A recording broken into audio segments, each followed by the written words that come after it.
নবদ্বীপ ধাম ভারতের এক অতি প্রাচীন ও পবিত্র তীর্থভূমি। এই ভিডিওতে আমরা চলেছি খুঁজে পেতে সেই পবিত্র স্থানগুলোকে, যার মধ্যে অন্যতম সোনার গৌরাঙ্গ, পোড়ামাতলা, জল মন্দির, শ্রী রাধারানী মন্দির, গুপ্ত বৃন্দাবন।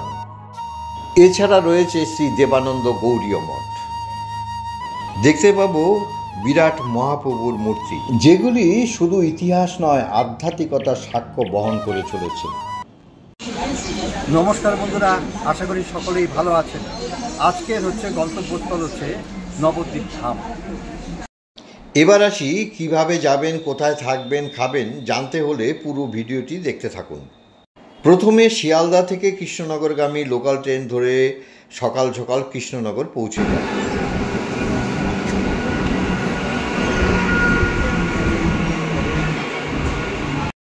কৃষ্ণনগর স্টেশনে নেমে ঠিক 1 নম্বর প্ল্যাটফর্মের প্রথম দিকে বাইরে টোটো দাঁড়িয়ে থাকে।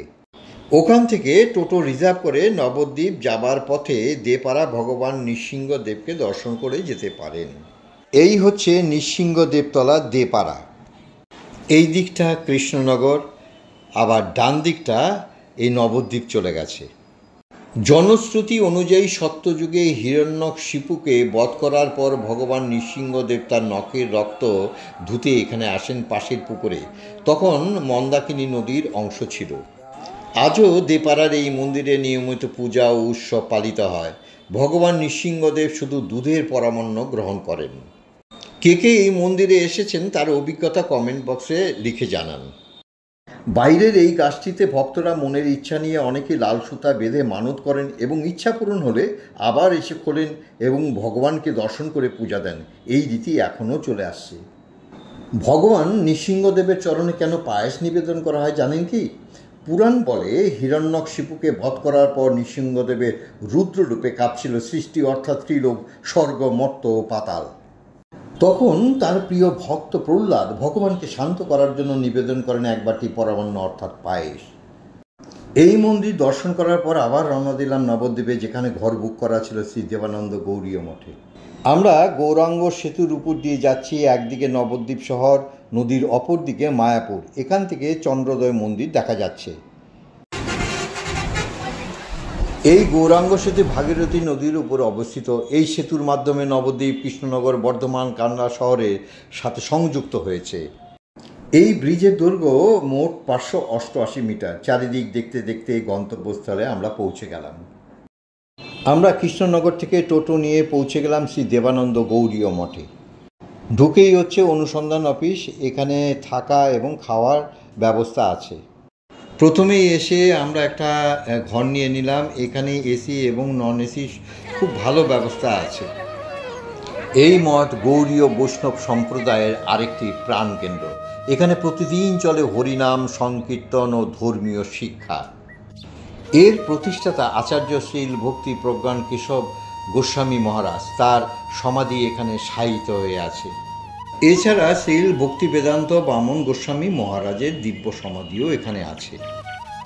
মন্দিরের ভিতরে যে বিগ্রহগুলি আছে, শ্রী শ্রী চৈতন্য মহাপ্রভু, শ্রী শ্রী বিনোদ বিহারী জিউ, শ্রী শ্রী রাধারানী। প্রতিদিন সময়ের সাথে সাথে নিয়মিত তিনি পূজিত হন।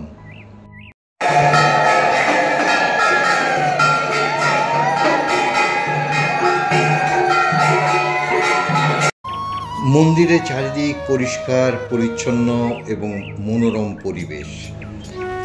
ভক্তদের জন্য প্রতিদিন প্রসাদ ভবন ও বাইরে প্রসাদ পাওয়ার সুযোগ আছে। তার জন্য সকাল সকাল অনুসন্ধান অফিস থেকে কুপন সংগ্রহ করে নিতে পারবেন। এখানে থেকে পুরো নবদ্বীপ শহরটা ঘুরে নিতে পারবেন।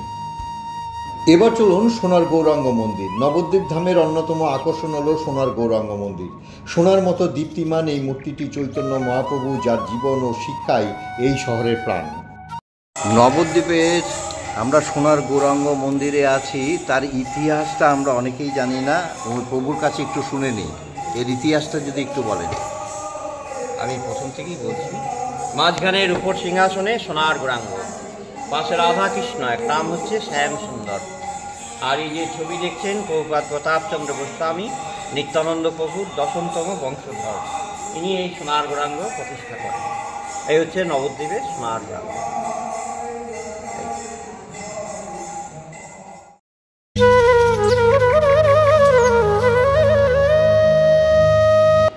এবারে আসি পোড়ামাতলা মন্দির। নবদ্বীপ শহরের প্রাণকেন্দ্রে পোড়ামাতলা, নামটাই যেন রহস্যে মোড়া।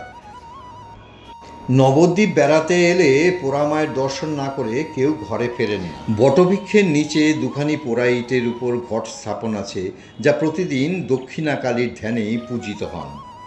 পোড়ামা নবদ্বীপে অধিষ্ঠাত্রী লৌকিক দেবী। এই মন্দিরের পাশেই ভবতারণ শিব এবং ভবতারিণী কালী মন্দির অবস্থিত।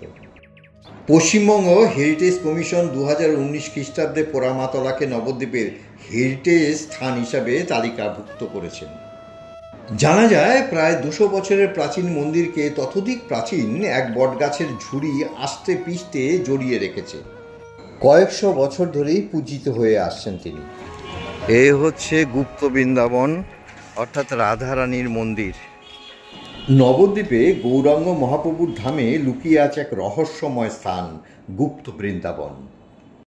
এটি রাধারানী মন্দিরের অভ্যন্তরে, যেখানে বলা হয় স্বয়ং শ্রীকৃষ্ণ এখানে বৃন্দাবনের লীলা পুনর্গঠন করেছিলেন। ছোট্ট এই কানন মায়াবী আলোর মাধ্যমে ফুটিয়ে তুলেছে যেন গোপন এক বৃন্দাবন, কুঞ্জ বিহারী প্রেমে ভরা। কথিত আছে এই স্থানে রাধারানী নিজে অধিষ্ঠিত, তাই এই স্থান শুধু দর্শন নয়, অনুভবের বিষয়। এবার চলে এলাম 60 ফুট উচ্চতার অপূর্ব গৌরাঙ্গ মহাপ্রভুর উদ্যান দর্শন করতে। প্রথমে 10 টাকার টিকিট কেটে গুহার মধ্য দিয়ে প্রবেশ করতে হবে। মায়াবী আলোতে ভালো লাগবে, সুন্দরভাবে সাজানো হয়েছে। নবদ্বীপের বুকে গৌরাঙ্গ মহাপ্রভুর 60 ফুট উচ্চতার এক বিশাল মূর্তি যেন মহাপ্রভুর কীর্তনে উদিত এক জীবন্ত প্রতিমা। এই উদ্যান প্রতিষ্ঠিত হয় ভক্তদের অনুপ্রেরণায়, যাতে ভবিষ্যৎ প্রজন্ম জানে কে ছিলেন শ্রী চৈতন্য। চারপাশে সাজানো আছে মহাপ্রভুর লীলাচিত্র, বর্ণনা আর ভক্তিময় পরিবেশ। এ শুধু একটি মূর্তি নয়, নবদ্বীপের আধ্যাত্মিক অহংকার। আর এইগুলি দেখতে হলে অবশ্যই এক রাত নবদ্বীপে থাকতে হবে। জানা যায় মহাপ্রভুর 60 ফুট মূর্তি নির্মাণ করা হয়েছিল শ্রী চৈতন্য মহাপ্রভুর মহিমা, তার ভাবভক্তি আন্দোলনের বিস্তার এবং বৈষ্ণব ধর্মের প্রভাবকে স্মরণীয় করে তোলার জন্য। দেখতে দেখতে আমি অভিভূত হয়ে গেলাম। এই পূর্ণভূমিতে আসতে পেরে আমি তাকে শতকোটি প্রণাম জানাই এবং আমি ধন্য। এরপরে চলে এলাম জলমন্দির। নবদ্বীপে হৃৎপিণ্ড অবস্থিত এই অনন্য মন্দির, জল মন্দির। জল ঘেরা পুকুরের মাঝে দাঁড়িয়ে থাকা এই মন্দির যেন স্বর্গের এক দ্বীপ। পুকুরের মাঝখানে মন্দিরের চারিদিকে জল আর নৌকা করে পৌঁছাতে হয়। এখানে বিরাজ করছেন রাধা মাধব। এই জলমন্দিরে যাওয়ার জন্য দড়ির সঙ্গে সংযুক্ত করা আছে। ওই দড়ি ধরে পুরোহিতরা পুজো দিয়ে আসেন। আর এই সন্ধ্যার আলোয় সুন্দরভাবে আলোকিত হয়ে থাকে এই দৃশ্য দেখার মতো। একটু এগিয়ে গেলেই হরিণের বিচরণ ক্ষেত্র, যা বাচ্চাদের কাছে আকর্ষণীয়। নবদ্বীপ জলমন্দিরে চলে এসেছি। এখানে রয়েছে হরিণ। এই হচ্ছে হরিণ। এরপরে চলে এলাম রানী রাসমণি ঘাটে। এই রাসমণি ঘাটে কিছুক্ষণ কাটালে সারাদিনের ক্লান্তি দূর হয়ে যায়। রানী রাসমণির দানেই গড়ে ওঠা এই ঘাট আজও ধরে রেখেছে আধ্যাত্মিকতার, আস্থা আর সংস্কৃতির গল্প। আর এখান থেকেই মায়াপুরের ওই ইস্কন মন্দির দেখা যাচ্ছে। ভিডিওটি ভালো লাগলে অবশ্যই একটি সাবস্ক্রাইব, শেয়ার, লাইক এবং কমেন্ট করতে ভুলবেন না। বৈকাল 3:30টায় বেরিয়ে এই দর্শনীয় স্থানগুলি দেখে ফিরে এলাম শ্রী দেবানন্দ গৌড়ীয় মঠে, যেখানে আমরা রাত্রি যাপন করেছিলাম। নবদ্বীপে অনেক মঠে থাকার ব্যবস্থা থাকলেও আমরা এখানে উঠেছিলাম। সুন্দর পরিবেশ, থাকার ব্যবস্থা আছে। স্ক্রিনে ফোন নাম্বার দিয়ে দিলাম, মনে করলে এখানে কন্ট্যাক্ট করতে পারেন। এখানে থাকার জন্য রুম ভাড়া 300 টাকা, 500 টাকা, 600 টাকা এবং এসি রুম 1200 টাকা আছে। যোগাযোগ করে নিতে পারেন।